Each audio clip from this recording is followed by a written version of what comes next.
Tibettv.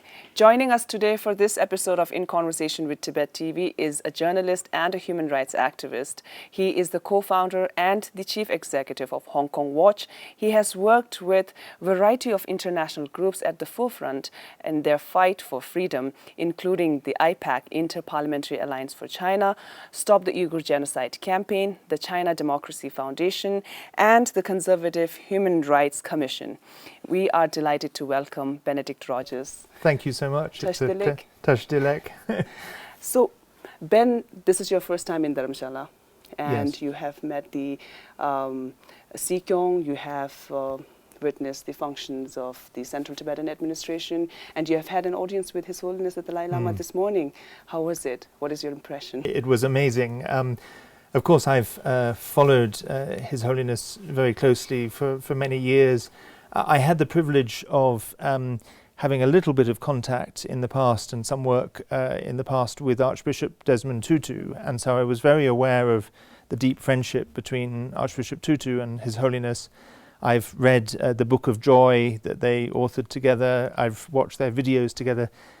So I felt for many years, of course, a very deep respect and love for His Holiness, but this was the first time I'd met him in person. And it was extraordinary because we've been planning this visit for some months, and then suddenly I'm there in front of him, and it was almost hard to believe. But he was as gracious and kind as ever. I was able to present my book to him. I was able to offer greetings from a number of friends that he is familiar with, and we had a wonderful photograph together. And it was just, even though it was short, it was, I mean, even if I only came for a few minutes with His Holiness, it would be more than worthwhile. So, yeah, I was very grateful. Ben, since when did you start focusing on human rights in China? So I first went to China when I was 18 years old, and I went to teach English in Qingdao on the east coast of China. And that was when I really became interested in and fell in love with the region, China and the rest of Asia. Then I went to work in Hong Kong after university and came to know Southeast Asia more. But initially my human rights work was much more focused on other parts of the region. For many years I worked on Myanmar, North Korea.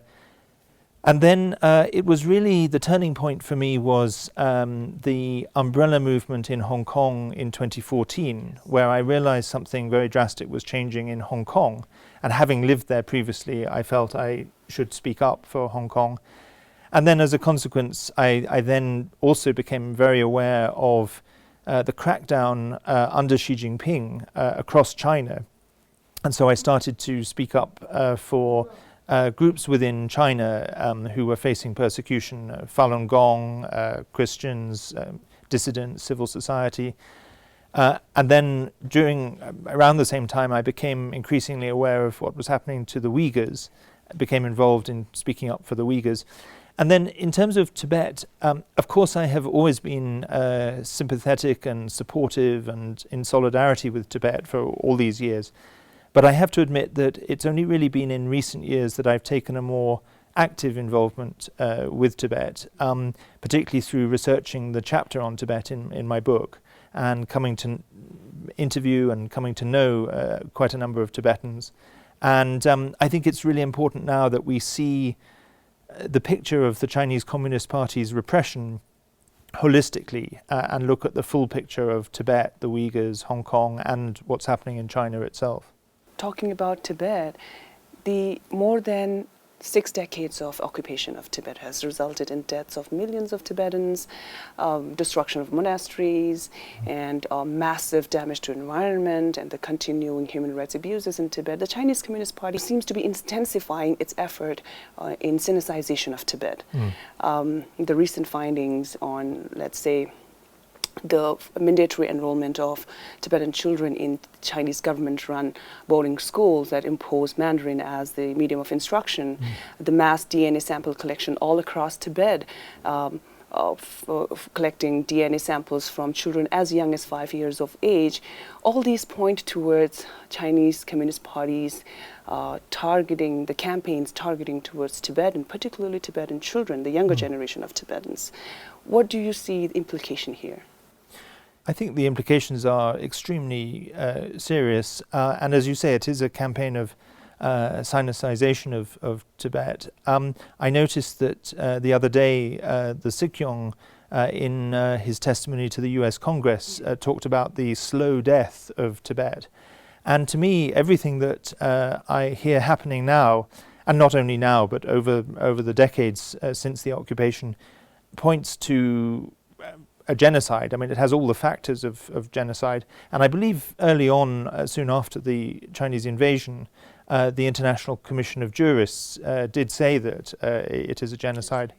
And so I think the international community needs to recognize that. And of course, although what's happening in Tibet on one level is specific to Tibet and has been going on for so long, it has much in common with what's happening to the Uyghurs and others, and I think we should learn from that, and we should wake up to this very grave situation. Right. So, like one of your interviewees for the book has noted, in China the law in paper is one thing, and law in practice is another. The governments, international bodies have been, reminding the Chinese government of its obligations as a signatory to many of these international treaties and declarations, and its duty to abide by its constitution. In recent years, many governments and international bodies have passed resolutions and issued statements against Beijing's complicity with crime against humanity. Interparliamentary Alliance for China, for example, to which UN advisor has issued statements, including the 2022 statements of report of forced labor and 2022 legislators' call for sanctions on firms complicit in mass DNA harvesting of Tibetans and Uyghurs. Despite these international pressure, we do not see the Chinese Communist Party engaging in any sort of positive development, or we do not see any kind of indication for positive development in the future. It doesn't seem like the Chinese Communist Party care for its international image anymore. Neither does it care for its failing soft power, since the territorial integrity, national sovereignty, economic coercion seems to be taking precedence. So in such political scenario, do you see the efficacy and the power of these voices of governments and international bodies come into question? Do you still see these voices effective? I think I still see advocacy and the efforts of the international community as absolutely essential. I think sometimes it's a little bit like pushing a boulder uphill, and sometimes you make some progress, and then sometimes the boulder rolls back. It is an uphill battle. But as you say, the Chinese Communist Party, is violating both international law. In the case of Hong Kong, it's blatantly violating an international agreement that it made with the UK, the Sino-British Joint Declaration. It's violating international human rights law, and it's also violating its own constitution. And I'm very aware that His Holiness for some years has advocated the middle way approach, where he's appealed for autonomy for Tibet within China's own constitution, and the Chinese regime won't even accept that, so they're ignoring their own constitution. But that doesn't mean that international advocacy isn't having an effect. Even if it is not currently having an effect on the regime in Beijing, I think it is definitely having an effect on opinion within the international community. I've noticed, for example, within the UK, how the mood has changed very considerably. Not far enough, but certainly a significant shift from 6 or 7 years ago, where we had what was called the golden era. Exactly. And at that time, voices like mine were really marginalized and sidelined, and by our own government, because they didn't want to hear from me. Now there are many politicians in Parliament, in all parties, and even in the government itself, that are speaking out much more robustly.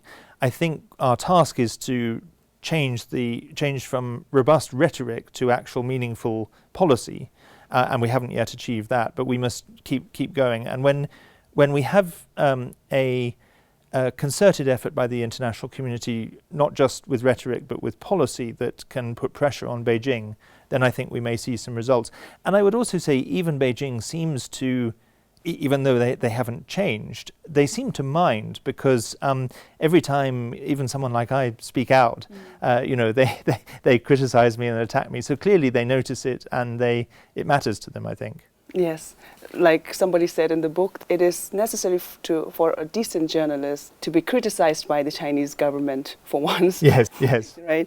So your book, the China Nexus, 30 years in and around the Chinese Communist Party, which your publisher Dean Baxendale referred to as the book which the President Xi Jinping wouldn't want anyone to read, has a chapter on Tibet, yes. The bloodshed in the land of snows, that consists of an extensive and powerful testimonies of Tibetan leaders, including His Holiness the Dalai Lama and the Kong, and Tibetans from Tibet and Tibetan supporters. And you have rightly mentioned in the book that Tibet has been receiving relatively less attention than all other human rights concerns in China. What do you think could be the reason behind this? And how do you think the Central Tibetan administration, Tibetan activists, and Tibetans all around the world in general can navigate this path and make the Tibet voice stronger? I think in some ways it's understandable, because the Tibet struggle is the longest of all of the issues, has been going on for so many decades since the occupation, and also, of course, in recent years, my understanding is it's been much harder to get information out of Tibet because fewer Tibetans are able to escape. Yes, and at the same time, we've seen these dramatic new developments with the Uyghurs and with Hong Kong and with southern Mongolia, and particularly the evidence of the prison camps in exactly, and the very rapid dismantling of Hong Kong's freedoms. So inevitably those issues are going to get more attention. I think what can be done in the future is, first of all, I think it's important that people like me at every opportunity talk about Tibet at the same time as talking about Hong Kong and the Uyghurs, and that will help remind people of the continued suffering of Tibet. But I think also, and this is already starting to happen, but I feel very strongly that all of us, whether it's people from the relevant communities, Tibetans, Uyghurs, Hong Kongers, and others, or supporters like me, we need to build what I call a united front to counter the CCP's united front. And the more we can coordinate and be united and work together, then the greater our chance of success. You have spent 5 years in Hong Kong. You have studied about the repression inside Tibet by interviewing and meeting numerous Tibetans. What differences and similarities do you see in Hong Kong and Tibet's respective struggles, and what do you think they can learn from each other? In some ways, they're very different situations. One difference, of course, is that China invaded and occupied Tibet, whereas Britain handed Hong Kong over to China. So there's no question in international law about China's sovereignty over Hong Kong, whereas there is, I think, a legitimate question over Tibet. But I think there are many similarities as well. Firstly, the total repression of dissent, the unwillingness for the CCP to tolerate voices of opposition. I think the spread of propaganda, and also increasingly, actually the signification. We've seen in Hong Kong, as we've seen in Tibet, the movement of people from mainland China, and of course we've seen an exodus of Hong Kongers going into exile, so changing the demographics, and basically changing Hong Kong into just another mainland Chinese city, and I fear the same is happening in Tibet. We haven't seen in Hong Kong the yet the physical brutality that we hear about from Tibet on the scale that is in Tibet. Of course, we saw horrific police brutality in response to the protests in 2019, where many protesters were very severely beaten, and the police response was totally disproportionate to the largely peaceful protests. And we've seen the imprisonment of political activists. My understanding is that in Hong Kong's prisons, although people are very unjustly jailed, they're not yet subjected to systematic torture as they are in Tibet.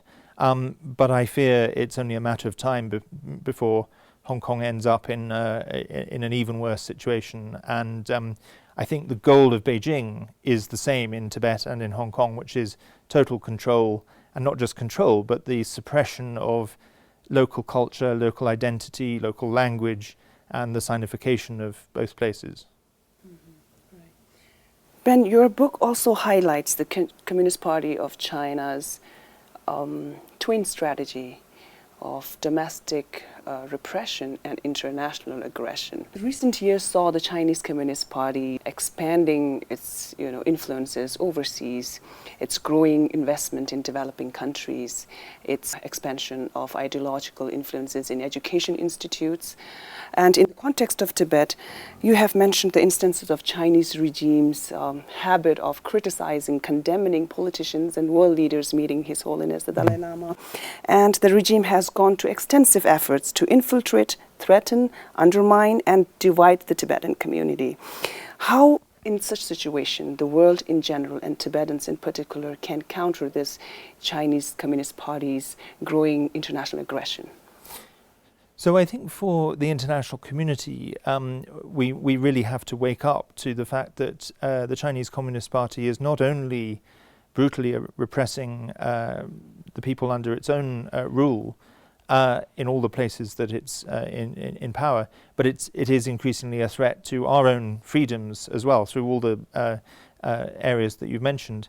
And I think people are starting to wake up to that. And I think we need coordinated action across the international community to counter infiltration, influence, intimidation campaigns.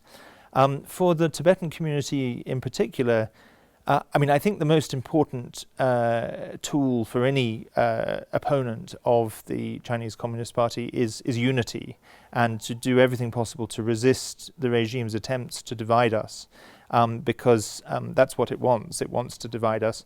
And so I would encourage the Tibetan community, and I'd encourage all the other communities, Hong Kongers and Uyghurs and Chinese dissidents, to be united. Unity doesn't mean uniformity. It doesn't mean you all have to have the same approach or belief, but it does mean having a common cause. And I think the more we can recognize that common cause and stand together, the better. Thank you. Thank you so much, Ben, for making this interview a very informative and a motivating one. We thank you for being with us and taking your time out for this interview. Thank you. It's a great pleasure. Thank you very much for having me. Thanks, Ben. Thank you.